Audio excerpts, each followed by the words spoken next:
a man who might be in the middle of watching Wales right now. That's where we left him 1 week ago.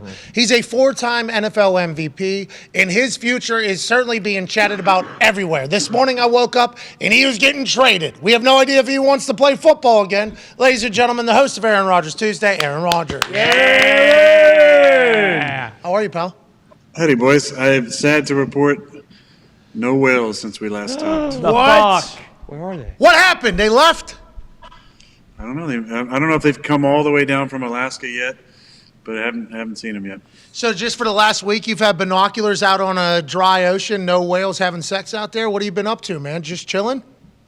Well, they have sex up in Alaska, actually. Then they come down to warmer water to have the babies. At least that's my understanding. Again, not a ocean expert. But that's my understanding. So they're not ready to have babies yet. It's coming in spring. That's right. A little bit later in the spring. And that was your plan for the whole week. You were going to whale watch out the backyard there, maybe take some time to yourself. What have you been up to? And have you heard the latest rumors about you, Aaron? Yeah, you have them in the spring, right? The babies in the spring, not in the summer when there's some get-togethers that would be nice to come to, right? That's right. That's the rules there. Look at AJ. All his kids are born in the wintertime, right? All that Hey. off-season Genius. lovemaking with Laura. Atta baby, AJ. Father of 10. Yeah, I mean, they got to figure it out. They got it mapped out. I mean, that's how it's supposed to be. What have you been up to the last week? Chilling? Man, I've been doing a whole lot of nothing. Have you seen the movie Office Space? You know, they talked to him about if you had $1 million, what would you do? Nothing. It's not about me and my dream of doing nothing, you know. Have I been missing work? I can't say I've really been missing work, Bob. So that's what you've been doing. I've been enjoying myself. I've seen a few friends. But yeah, just relaxing. There's some things coming up on the horizon that I'm looking forward to, but I needed some time to just kind of decompress and relax a little bit. Go ahead, AJ. What do you have on the horizon? What's out there you're looking forward to? I'm going to play in the Pebble Beach Pro-Am next week. Okay. Okay. Let's go. Yeah, I need a little competition in my life, so I'm excited about that. So excited to get out to Pebble. Haven't played there in a few years. There was a couple COVID years, and they had some, they didn't have any amateurs, I believe, 1 year, and then there was some sort of vax restriction, I believe, another year possibly. But either way, I'm back in it and excited. You were immunized. I mean, you should have been able to get out there and hit the old white ball around, but obviously that's conversation for another day, like a couple years ago, and it was a conversation that was had very loudly. You said you need a little competition. Is this part of your process of deciding what you want to do in the future or no?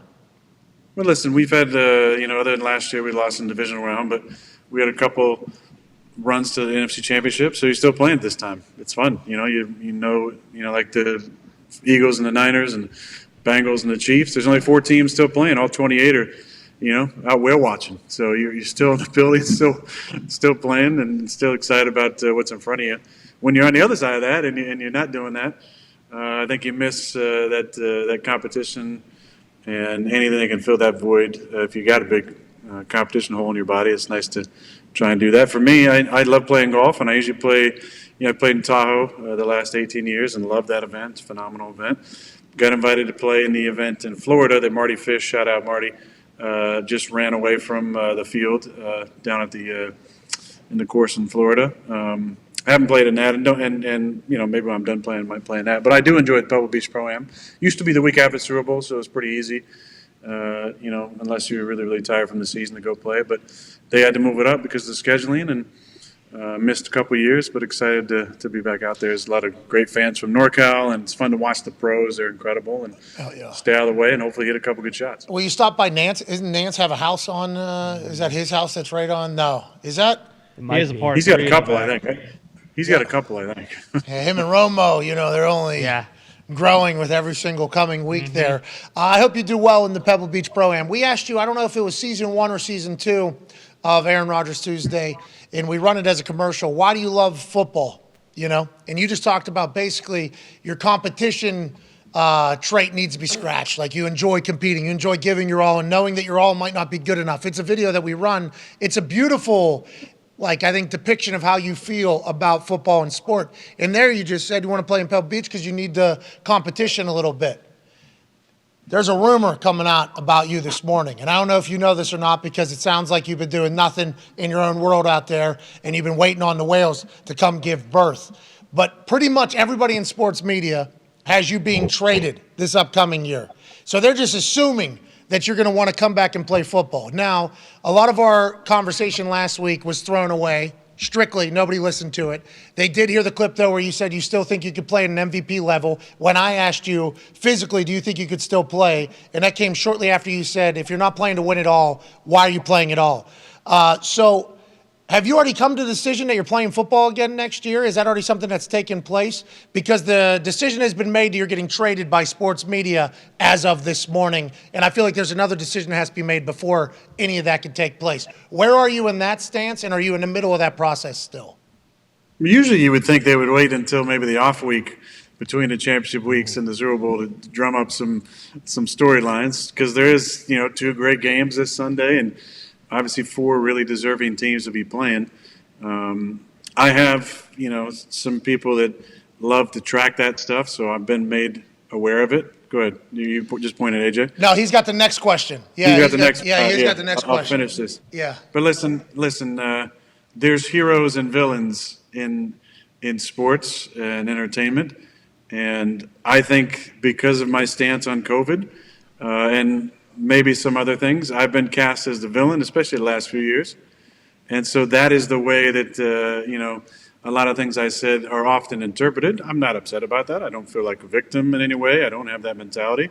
That's fine. I actually embrace that role a little bit, if that's how you want to cast me. But I did see there were some comments that, I'm only playing for MVPs and stuff like that. Didn't maybe quite see the entire clip of some of the stuff that I said. I don't care about that stuff. It doesn't offend me. I mean, this culture, this woke culture wants to be offended by everything. You just go online and find something you don't agree with. I'm offended. How could you possibly say that? Yes. I don't really care. I don't care who it's coming from or who said it. They're entitled to their opinion. It might not be right. And every now and then you got to get on here and say, hey, you found some bullshit. Like, that's just not true. Like, let's just tone it back a little bit. You might need to do that. Most of the time, you just kind of gloss over it. Who cares? It doesn't really matter. Because it honestly doesn't matter. It doesn't affect my day-to-day. Doesn't interrupt my whale-watching time. Doesn't interrupt me at all during the day. I don't think, agonize about, like, Gronk said, I shouldn't be worrying about MVPs. I'm like, I know Gronk. I love Gronk. He's awesome. He's fun energy to be around.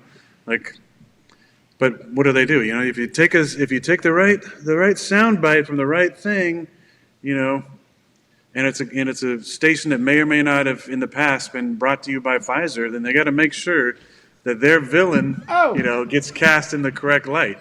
And whether or not they're, sponsored by Pfizer, Moderna, Johnson & Johnson, whatever it might be. What? When you go up against some of those powers that be, you put yourself in the crosshairs.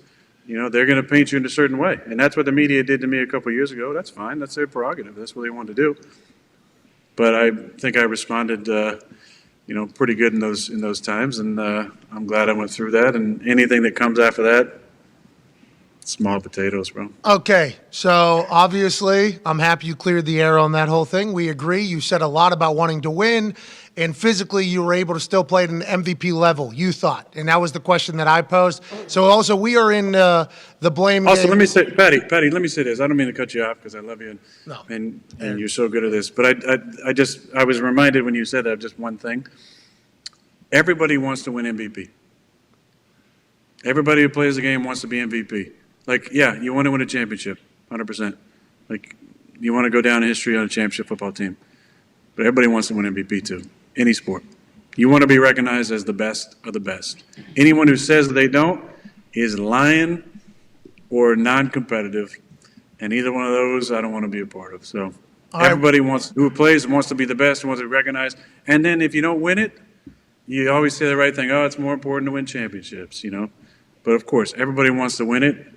There's been a lot of guys who played the game, never got an MVP vote.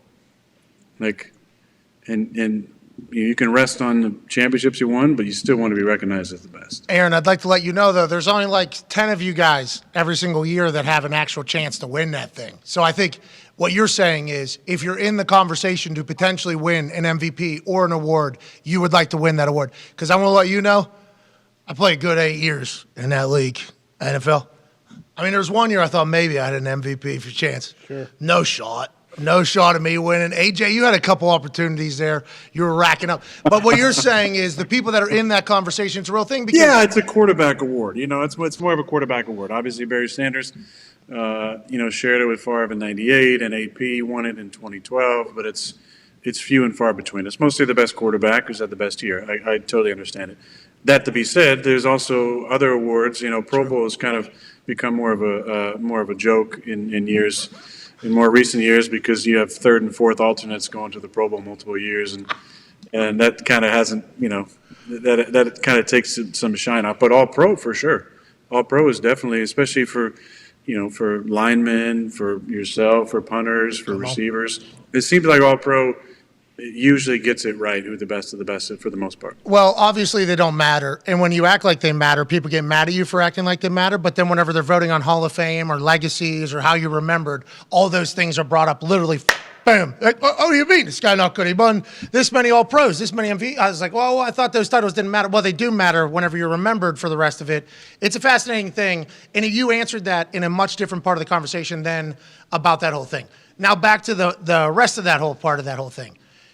It's already been decided you're getting traded by sports media. Schefter, Peter King has talked about it. Both those guys very dialed in. I don't think with your side of the entire thing, but certainly dialed in with teams everywhere. Have you got to a point where you even know if you want to play football still, or is that still something that like you're going through the whole process? Because Tom Brady was asked by Jim Gray, and he said, Jim, if I knew what the fuck I wanted to do, I would have already done it. It's not easy to make that decision. I think you've had to battle it every single year here for the last couple of years. Tom has obviously had to battle it the last couple of years. That whole part of your thing is just getting tossed to the side whenever we're assuming you're getting traded. Are you still in the middle of that process, or has that been completed and you told somebody and they told Shefty and Peter and everybody? First of all, kudos to you for talking through the coffee machine that was just cleaning itself before turning off. So, shout out to the future having cleaning coffee. Yeah, I mean, that is awesome. The choices. That was a gift, by the way. Coffee. Listen, I think anytime you make a decision, you have to try and take the emotion out of it. And there's emotions with the end of season, with the end of runs with certain teams, with the end of specific teammates who might be moving on or end of a contract, and obviously, the way that the season ends, on the field is also emotional. So I think it's always important to take time and get away from it. If there was a timetable where I was told I got to make up my mind in 2 weeks, then I would have came to a decision. It would have been much more difficult for sure. But I think, Tom's been playing a long, long time. He deserves the right to take as much time as he need. I've been playing a little bit less time, I think 5 or 6 years. I still think that, should warrant, the ability to take some time to make this decision and to weigh all the options. I don't think you can wake up on January 24th and say, all right, I'm ready to, go run this thing back. I think even when you're in the midst of a career, in the middle of a career, there's always, moments where you're like, man, I need a couple more months, not to figure out if you want to play or not, but just like before that mindset kicks in, we're like, oh man, I'm really going to go do this again in April and this thing. I just think you need time to kind of decompress. At least I do. Maybe other people are differently, but I need time to decompress. Doesn't mean you totally let yourself go like AJ did when he retired, but you take a little bit of time and just kind of let the off season start to sink in, and then at some point make that decision. But yeah, all the other ideas about trade and whatnot, that's all conjecture until I even decide what I want to do moving forward for myself. Got it. Have you ever, when you're sitting there in your bed or watching Wales, trying to fill this big gaping competitive hole you have in your body, have you ever envisioned yourself in another uniform playing for another team? Has that ever crossed your mind? Is it blue too with your eye? Oh, great color. Green. I mean, Greeny would really like the Jets to happen. He may give you his bed if you go to New York. It's kind of I strange. mean, like, you could take his penthouse. I mean, I'm sure he has like the 28th floor of the whole thing. Because you said bed. Yeah. Yeah, that's what I mean. Thanks for Very clarifying. excited. Oh, you're saying He's excited for the possibility. You're saying he'd Airbnb it. You're saying he'd Airbnb it for a great rate. You can have it. I'll move out. I'll go to the Motel 6, he said. That's what Greeny and Colt's thinking the same thing. A lot of houses around here. You know what I mean? A lot of houses. There's a lot of other places too that are certainly feeling that exact same way, including some Packers fans. But you get it. Great question, AJ. Yeah, thanks for clarifying that, Age. I appreciate that. And actually, I lay in my bed. Usually, I don't sit in my bed. You're talking about me sitting in my bed. I like to lay down in my bed. I'm not sure what you do. And I think you have one of those water beds still. Second generation water bed. Second generation. You ever think about that? I'm not trying to avoid the question, but like how kind of strange water beds were. I mean, that's a weird invention. They're right? awesome. Hey, they had a run though, right? Sweet. Like whenever I was a kid, I remember my parents like thinking about maybe one day getting a waterbed or getting. I forget the exact. It was dreams and aspirations were waterbed life. It was like driving a DeLorean and sleeping in a waterbed. That was like the tip top, right? It was those two things. Listen, I've never been a free agent, which is pretty wild. I've never gotten to the end of my contract. So to even think about being another uniform never really crossed my mind, just because I got a second contract in my fourth out of 5 years. And then each successive contract was with at least a year left on the deal. So there was never a time where you're thinking like, oh, I might be another uniform. And I've just never thought that way. You know, even when Jordan was drafted, I thought that might be a possibility for sure. I might not finish in Green Bay. Then I won 2 COVID MVPs. And it, obviously seemed a lot less likely. But you never know. I mean, anytime there's a situation where change is possible, what's the old adage, that people want to say, oh, the grass isn't always greener, on the other side. And I always say, the grass is green where you water it. And I think that's the most important thing to remember. Change is a part of this business, it's a part of life. And I think being open to it and embracing whatever that change looks like is an important part of coming to peace with whatever decision lies ahead of you. And I think that's the most important kind of piece I want to get to is mentally feeling good about where I'm at. If I want to hang it up and do that, having the peace to do that. If I want to keep going, understanding all possibilities that are involved, which is not too dissimilar to this season. We were in a big rut, and I was thinking a lot of us were older guys. If we lose another game, we could be out of this thing. They could be playing the young guys, and it could be kick these guys on down the road. And again, in a victim culture, that might stimulate to trigger people to be like, oh man, nobody cares about me anymore, blah, blah, blah. Look what they're doing to me and all this shit. It's like, I don't operate that way. I came to a peace about it and understood this is a business. It's been great to me. It's an incredible profession. It's a tough business, though. It's tough on everybody. And there's stretches where you're on top of the world and stretches where they're kicking you when you're down. And I think to find peace in both of those extremes is an important part of being able to navigate this thing with a clear mind. And I don't think it's a bad thing that people don't like talking about this kind of shit, right? It's it's taboo to talk about some of these ideas, but to be open to the possibility if I want to keep playing that it might be somewhere else. I understand that. I understand they might want to move on and go younger at a number of different positions. That's a part of it. Again, when I think about that thought, because it's important to understand that, to have some peace with that, because there is a lot that's out of your control. It's not with any malice. It's not with any animosity. It's with complete gratitude for an incredible organization that's done a ton for me. I've been there 18 years. I have lifelong friends in that organization. I have lifelong memories. I've made some of my closest friends in my life because I was drafted by the Green Bay Packers and they paid me multiple contracts and had amazing success and met some just really special people. So why would I have any animosity toward that? And on the flip side, hopefully there wouldn't be animosity if that was a decision at some point, because I have nothing but love for the fans and the amazing people I've met over the years at different events and out at Fresh Time at the grocery store, at Barnes & Noble, picking up some books or whatever it might be. It's a beautiful town. So, I think there's been a lot of fun dreaming about retiring as a Packer because there's something really special about that. But if the competitive hole is still needs to be satiated and it's time to move on, then I hope everybody would look at that with a lot of gratitude and not any resentment, or even on the flip side, yeah, let's fucking get rid of this old guy. Like it's time to move on. I hope there's some gratitude on both sides if that happens. But again, that doesn't open the door for any really conjecture, honestly, on my side. And I'm not saying that to be cryptic. I got to figure out what I want to do, and then we'll see where all the parties are at and what kind of transpires after that. So that was an incredible answer, and we appreciate you giving it. And I think it's the right perspective at this stage of everything, with where the Packers are, with where you are. And whenever you said that if I was to return to the Packers, it's like a two-way street, is kind of how you gave your answer a week ago.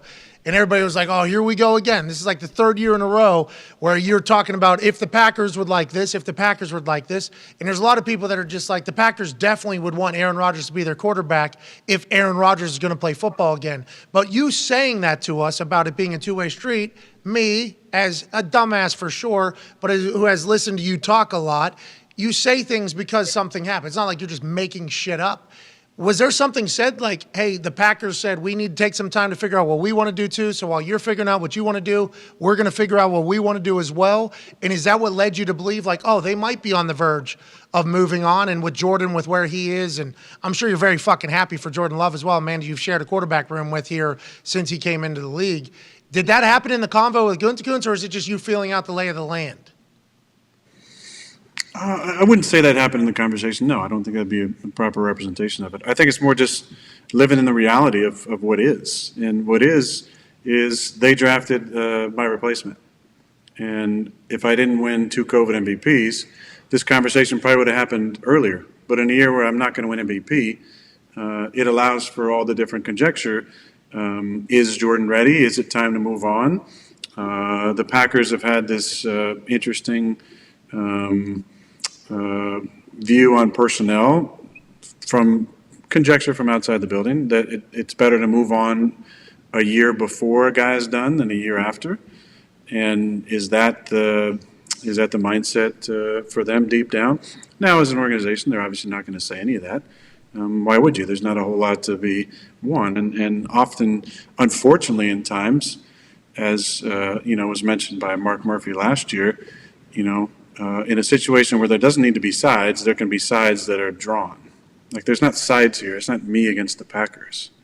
It never was me against the Packers. It was a strong desire to be a part of some meaningful change in an organization moving forward. And I feel like we, because of some of the conversations that we had, there was some good movement on that. And I'm proud of some of the things that seemed to change. And I think they're important things long after I'm done playing that are going to be important for the organization to continue to embrace. And I think that's the beauty in the relationship that we've cultivated, is some great conversation and some real honest and direct conversation.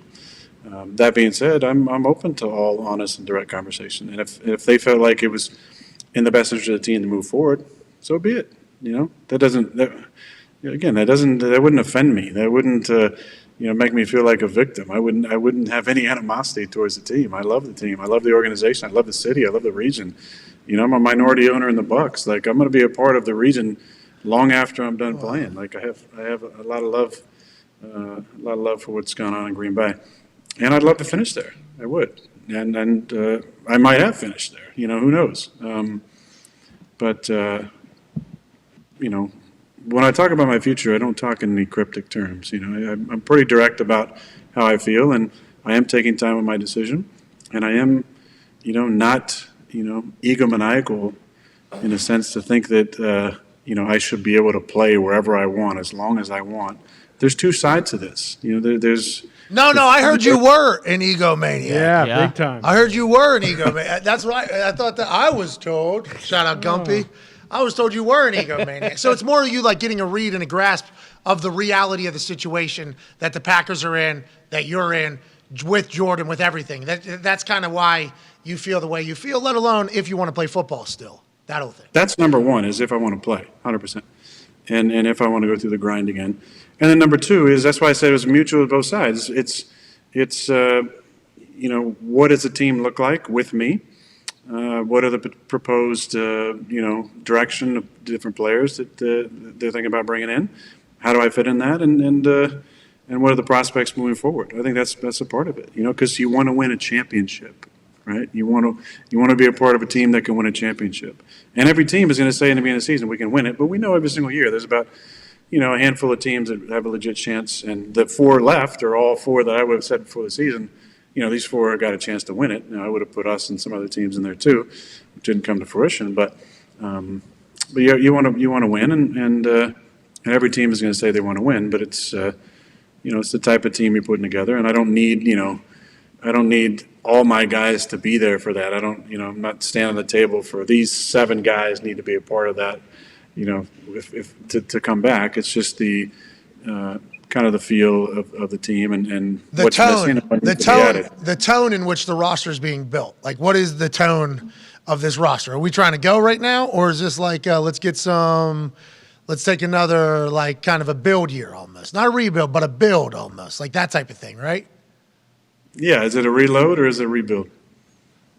That's a good question. Like, or tear it all down. Yep. Can't do it. AQ has a question for you, Mr. Rodgers. This has been an incredible conversation, by the way. AQ has one for you, pal. Aaron, it's great to talk with you again. I am pumped for this moment. Had a baby, AQ. Wow. All right. Hey, you mentioned a little bit about the grind. You've mentioned that the last couple of weeks. First part of this question, I got a 3-parter here. All right. First part of this question is, do you have a firm date when you start your off-season preparation? Second question is, has that changed over the course of your career? Similar question. Third part of that is, do you still enjoy every part of the process that you go through from the end of the season to the end of the following season? And where has that gone? Had a baby. Hey. Wow. How we're doing today, Q. Had a baby. Hey. It's unbelievable. Had a baby. Take a victory lap. Hey, we're proud of him, huh? Holy shit. Holy fuck, dude. Whoa. See you guys. Hey. See you next week, AQ. Good for you, Good, man. take a dump. Good. Yeah, that's great questions there, buddy. I don't have a firm date. It's just more of a feel with my body. I didn't have a whole lot of lingering things besides my thumb, and thumb doesn't really affect a lot of the workouts. So I would say I like to take a month from doing like really jumping back into some really strenuous stuff. The second part is a really interesting thing. Does that change? It definitely does change. I think when you're younger, you're like right back into it. It's not really a whole lot of break. You're like, all right, I just got back. Let me get right back into my workouts and get back into it. I think as you get older, you learn that your body needs a little bit of time to heal up, and you focus on maybe different areas earlier in the off season. Then as you get going, you kind of strip it down and build it back up. Start working on maybe some of the smaller muscles, and then get back into kind of the full body stuff that you really like doing. The last is a great question, and I think one that's really, really important to me, and that's about, do you enjoy the whole process? And it's unequivocally yes. And I think if it wasn't a full fuck yes, then I think that's your answer. Oh, so you're back. You're back. As I just heard. Sounds like you're back still, right? No duty. Sounds like it. Listen, we do what we do because you love the grind. And it's also a big commitment. It's especially as you get older and you got other things going on and other interests and other things pulling at you. I don't have 10 kids like AJ, but there are a lot of other things that take up time and energy and focus. And when you commit to that, it's a full-time commitment. And I think that's the beauty in it.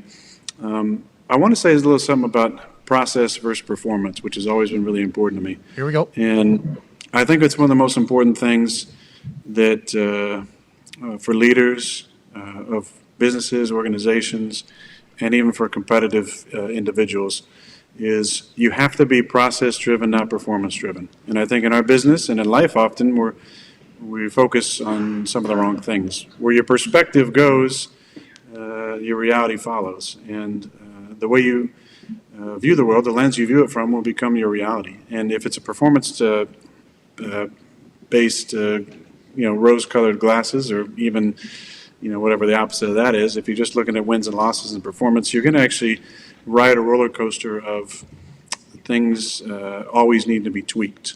And I think a better mindset that actually is akin to a growth mindset is a process-based mindset. And that means you come up with a process that works for you. It's not just the Monday through Sunday of the preparation, but it's the off-season process as well. Like, what puts me in the best mindset first? What allows me to emotionally be the most dialed in and connected? What allows me, spiritually to be completely present with my job, with my teammates, and physically allows me to show up in the shape that allows me to play at my best. And I think it's a process that doesn't get altered and ride a wave of emotions based on a performance, both positive or negative. And that's why we say in our business all the time, AQ, you know this, like, winning kind of covers up a lot of things. And just because you're winning or having great performances doesn't mean the process is a little bit jacked up. And on the flip side, conversely, just because you're not having the performance you want on the field doesn't mean your process sucks. And in a win-now business, what have you done for me lately business, I think that's why the owners met and talked about all the millions and millions of dollars they're paying out to former coaches, that maybe we're looking at the performance stuff too much and not on the process. If you have a process that works, and you know it works, and you have people who can vouch for it and show growth, then maybe you need to adjust some of the players in some of those process systems, or adjust some of the leaders to make sure everybody's pulling the same direction. Because if you strictly focus on the performance, you might have some good stretches, but a great process is gonna win out over the long haul. And I always say, if it's good enough in week 1, it's got to be good enough in week 18. And it's a full-time job to play in the NFL, but you got to find a process that works for you. And when you do, you stick to it. And even in the up years and even in the down years, minor tweaks you can make. But when you make wholesale changes, obviously you have more than just an issue with what's going on. You have kind of a perspective shift that needs to happen. Yeah, you need to trust the process too. And you can trust the process if you start seeing some good too. So I think you do have to have some sort of success. But you can't just judge strictly off the results. I've hit a couple shanks that have gone, 65 yards. Best punts I've had in my career, mostly the ones that just got great bounces. Are we judging the result or are we judging the punt itself? Those are two different aspects of how hard I want to be on myself. You talking about your process was incredible there. Thank you for letting us in on that, dude. Honestly, I appreciate it. Now, you did say you're going to play again. You pretty much said that you love the whole thing. Right. And you're going to miss the whole thing in the competitive hole and everything like that. So I appreciate that. Listen, I didn't say that. No. Of course. Accumulation Of of course. information. No, it's a huge I answer commitment. the questions you guys asked me. You guys asked some great questions. AQ. And AQ, that was a great question. I think it's something that we need to talk about in our business about process. Now, Pat, you bring up a great point. You got to win, of course. But if you're winning with a bad process, at some point it's going to rear its ugly head. If you have a good process, and I believe on the flip side, I really do believe if you have the right process, right, and a growth mindset, you're going to win at some point. You're going to win. It's going to happen if you do it the right way. How do you know if it's the right way? How do you know you have the right process? Well, that's a good point. I believe it's a certain type of mentality and leadership, and I think that there's been some great things. If you piece together, a lot of things that we've had over the years, from different leaders we've had, different head coaches, there's been a lot of great things in that are part of a great process. I think accountability is right near the top. And when you have accountability to each other, you can have honest conversations with each other, and there's not sensitivity in the room, and you allow for people to hold each other accountable, to be honest with each other, to have expectations of professionalism. I think that's a good part of the process. You gotta find a way to raise up leaders on both sides of the football and on teams. And I think the player-led teams are the best teams. And part of that process is cultivating that leadership. It's creating opportunities for that leadership. It's allowing those guys to have a platform to speak. And then not everybody wants to speak. Some of our best leaders have been just purely lead by example guys. The Julius Peppers of the world, the way Kenny Clark goes about his business. The way that Jordy was never a huge vocal leader, but Great phenomenal guys who led by example. Rancher. And I think that's part of the process. But you have to have a structure that allows for that in every situation. Jordy, great rancher, too. Softball player, like top my 5 in the God, country, bombs the Jordy. ball. I mean, he could still obviously run a go if you needed him, but yeah. Jordy Nelson, what a fucking He legend. could run a corner post though. Right now, if he had to. Oh yeah, he'd be open. How hilarious would you be? And obviously, you'd be judged very harshly for this. What if I know what if you went to the Packers and said, "I want to come back, and I want fucking Jordy Nelson. Hell yeah. I want Jordy Nelson on the roster. Well, you can't stop there though. You can't. You got to bring James Jones back as well. Bring him on in. Yep. This is what we're thinking. Yep. You know, Throwback Yeah. Thursday every day. Bubba Franks. Yep. What about Kuhn? Eddie Lacy. Tom Crabtree, Yep. Can Kuhn put it back on? You Don think? Kuhn, yeah, definitely, yeah, he could. What about this Chad guy? Clifton, Tej Lang. yeah, AJ, Jack Brandon Schiller, Anderson. B.J. Rodgers. Spencer Havner. Is that your demands? So you got to figure out whether or not you want to play football again. Sounds like you're going to. Just AJ's been saying that this whole time, as has everybody. But you got your own process. Take your time. Okay. Knock on, Hey, thanks, Pat. Thank you. knock on Jim Gray. No offense. But if you had this list of demands, it would be hysterical. But now let's just hypothetical here. It's hypothetical. Can we hypothetical? Yeah, it's a fun game, really fun game. $60 million is a lot of fucking money, right? That's what everybody's talking about is what you're owed or whatever. Does that come into any of this conversation? And there's no way you can say yes to that and be realistic. But is the contract like something that you have to think about in this whole thing? Oh, shoot. I mean, It's a lot of money. fucking money. It's a lot of money. Yeah, it's a lot of money. I don't think there'd be a scenario where I'd come back and that would be the number. I think it would definitely things would have to shift. Got it. I mean, we'll see what we just did. Oh, yeah. Unpeeling the onion here. For Why do you think that? Well, I just don't think it's, I think there's a lot of teams because of COVID that are strapped, and you're seeing us a lot of different contracts. They're pushing more money out in deals. They're creating, certain kind of void years to allow for an easier cap hit. So there would have to be some adjustments for sure. Yeah, because there's this cash over cap thing that everybody's doing. Andrew Brandt kind of broke it down to us, as both of you gentlemen know, where you're able to have voided years that aren't real years on the contract, but they're being reported as how long the actual contract is. But they're just fake years that are kind of dispersing the signing bonus, which is coming up front. So instead of it being like a 4-year deal, it's a 7-year deal, but the last 3 years aren't even a real deal, but it adds 3 more years to divvy up the signing bonus so the salary cap isn't as big. For those that are just branded, that's why we allude to the salary cap being fake, because it's not fake. It certainly exists, but there's a lot of ways to kind of dabble around it, and a lot of teams have done as such with deals with quarterbacks, more specifically, because of how large they are. That's awesome to hear you say. I think a lot of people are going to be excited about that. Ty, who has been coughing for 15 minutes, has a question Jesus for you Christ. there. Yeah, I took one way too big sip of water and went down the wrong pipe. I've really been battling over here. Legit Eric- thought he was going to die.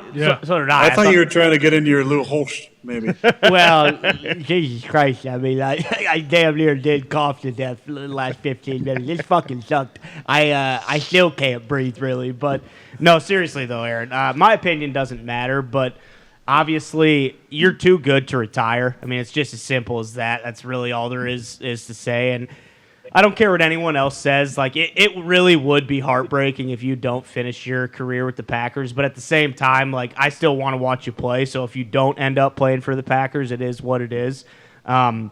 When you look at the games this weekend, you've talked about these 4 teams. I assume when you've played as long as you have, you've had a pretty bad high ankle sprain. And I think back to when Sue intentionally stepped on your foot at that game at Lambeau. But when calf, right. When you look at like Mahomes this weekend, is it more difficult playing on like a bad high ankle sprain like that, or playing with like a broken thumb like you had to all year? I mean, every injury is different. It's hard to comment, about severity. That looked like a really bad one. When you get fallen on like that, I haven't heard this or seen this. Again, I haven't seen a whole lot of commentary on it. It looked like there was maybe some knee issues as well, just based on the fall. Hopefully that's not the case. Oh. It looked like maybe the situation where maybe there's some MCL issues. Again, that's purely conjecture. Holy I love watching Pat play, and he, looked like he was pretty upset to even go in the locker room and get that thing X-rayed, which anybody would be. I will say, I put myself in that situation. I guess I'm a little older and a little more curmudgeon-y, but I would say, the hell with that. I ain't going until halftime. You know what I mean? I think I give him credit for seeding that battle, like allowing that battle to, I will go check that out. He was outnumbered, wasn't he? He was outnumbered. He was, yeah, he was. He was up against it. Maybe Andy just said, get your ass in there or you're not going back in. If that was the case, I totally understand it. But there was no doubt in my mind he was going to come back just because I just know what a competitor he is. And anybody talking about, he may not play this week, you're talking about Pat Mahomes. Like, Pat's going to play. Like, he's going to play. I think he's going to play really well, I would assume.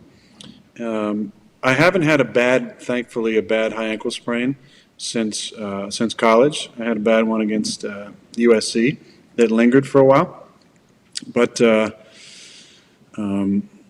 I think anytime you're dealing with, obviously, ankle is probably a little less detrimental than knee, so that's good. But he might have both going on. He doesn't need to scramble. Like, I think that's what people maybe forget sometimes with Pat. Like, Pat is a great quarterback in the pocket, as well as all the other things that he does. And that's what I think has allowed him to take these jumps and possibly win another MVP this year, because he's become, an excellent pocket passer. And then on top of that, you can move out of the pocket, you can throw on the run, right, left, under a guy, over a guy, look off, all those different things that he's been doing. But the key, I think, to really lasting power in the league, especially as a guy who used to run around similar to him, you got to be excellent in the pocket. So all that to say, Pat doesn't need to run around to be effective. Now, it might behoove him to maybe do some pistol stuff like we did when my calf was really bad in 2014. Just to, because I saw a couple of him trying to take handoffs, and I know it looked rough, but maybe move him back to the pistol if they want to do, some of that stuff, or just keep him in the gun the whole time. They have so much offense. I'm sure they can do that with him. But I look forward to watching Pat play. It's always fun watching. Joe's obviously had a great season, and he's playing really good. There are a lot of weapons. I loved what Zach was doing, with their plan. Watching that game, they had a great plan, and Joe played really well. Hey, Joe seems to be obviously Patrick Mahomes, great insight there because you two play similarly. Mm-hmm. Is that a word? Oh, yeah. Well, me about 10 years ago, maybe. Yeah, but you get it. Similar styles, and I assume as he ages, it'll be very similar to everything that you have. How about Joey Burrow? Hey, this guy's a fucking stone cold killer, dude. Did you see that warm-up shot of him doing the spin and then literally dancing while warming up in the middle of the he just has this demeanor about him that just feels like in the biggest moments he's always going to show up. Have you met him? What are your thoughts on him? I mean, I talked to him briefly after we played him. Last year? Did we play him or the year before? Yeah, last year. Yeah, last year. Thank you, Ty. So I've never met him outside of that. I like watching him play. I like watching him compete. I think he obviously is a real good player. Had a great season. I think a lot of people were wondering if he got hurt. His first year, right? He hurt tore his ACL. Is that right? His rookie year? He was getting hit so hard every play. And then he was running and not really sliding. I remember I did say, "Hey man, you're way too good not to slide more often." I think that might have been one of the things I said to him. But I like watching him play. I think his demeanor is great. He's real even keel. I think that's all the great ones have the fire of competition, but real even keel, not riding the wave of emotion. So I really enjoy watching Joe play. And this is between Joe and Pat and Josh. They got some good competition over the years. We're going to be able to watch in the AFC. Yeah. And you. Yeah. Of course. Yeah. Hey, do you have a relationship with Zach Wilson? Was it Rappaport who said you texted him when he was in the facility during the offseason on a Friday morning. You said, "What are you doing? Get the hell out of there, man. Spend some time away from the facility." Are you guys tight? Well, it wasn't a Friday morning; it was a Friday night, and he was there late. And I said, "What are you doing?" I said, "Get out of the facility." I said, "Get out of there, clear your head, be a kid, go to dinner, relax a little bit." So I met him before the draft, and then they came and practice against us in the preseason. Had some of those inter squad practices where they come in a couple days early, and I think he's super talented. I think a little humility is good for all of us at various times in our careers. And I think the first year they literally had no players. They came and practiced against us, and I was like, defense can play, and the offense needs some more players.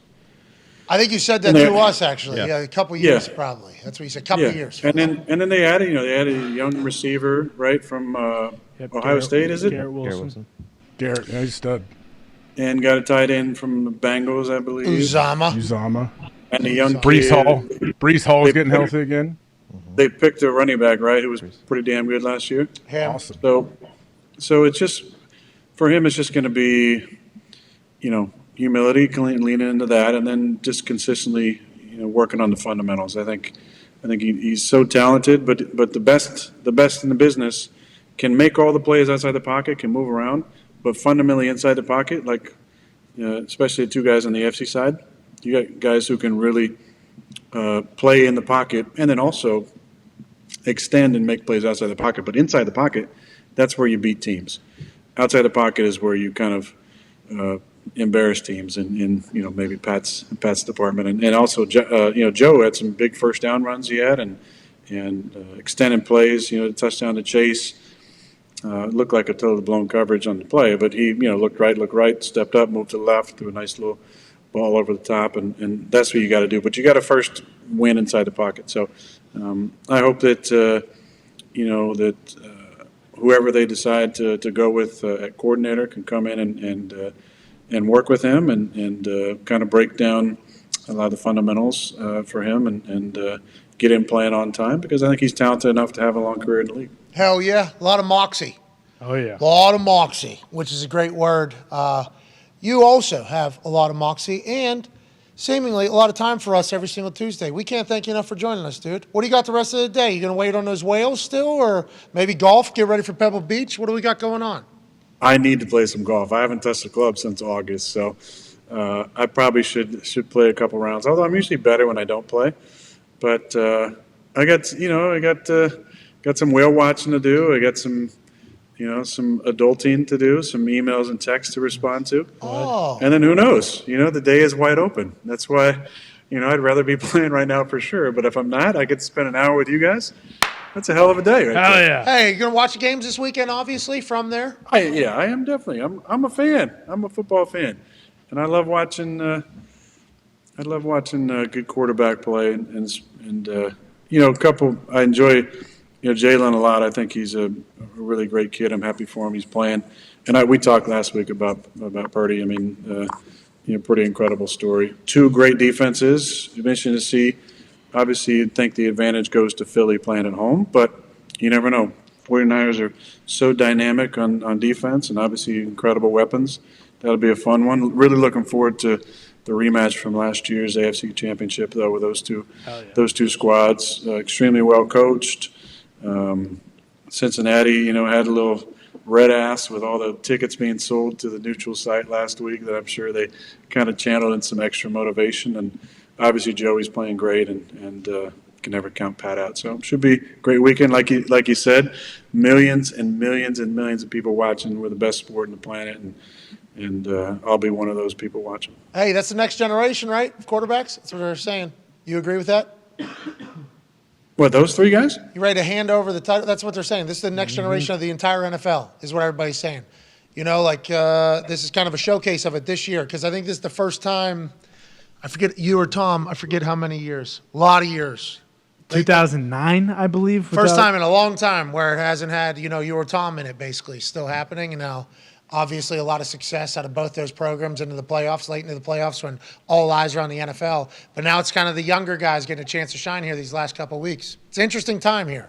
Interesting time. Say that a little bit. Say that a little bit louder so Tommy can hear it. Then we'll both come back next year. All right. You old fucks ain't got it anymore. All right. We can't thank you enough. We'll see you next week, hopefully, pal. And one last thing before we go. Who is number 10 on your high school team? Oh my That God. was freak. unbelievable. Is this Jordy Nelson? Who was this guy? Thomas Wilson, man. Shout out to Thomas. He was unguardable in high school, bro. We watched the highlights. Look at this dude. Dog. Soccer player, man. I think that might have been the only year he played, and then he ended up going to. Wow, you guys got a lot of clips there. That's pretty impressive. Hey, we to pulled this. Bama. We've gotten There we go, right there. That's a good one. That was the Almond Bowl, and that last clip, you just got a second. That was us against Jab. Chico High.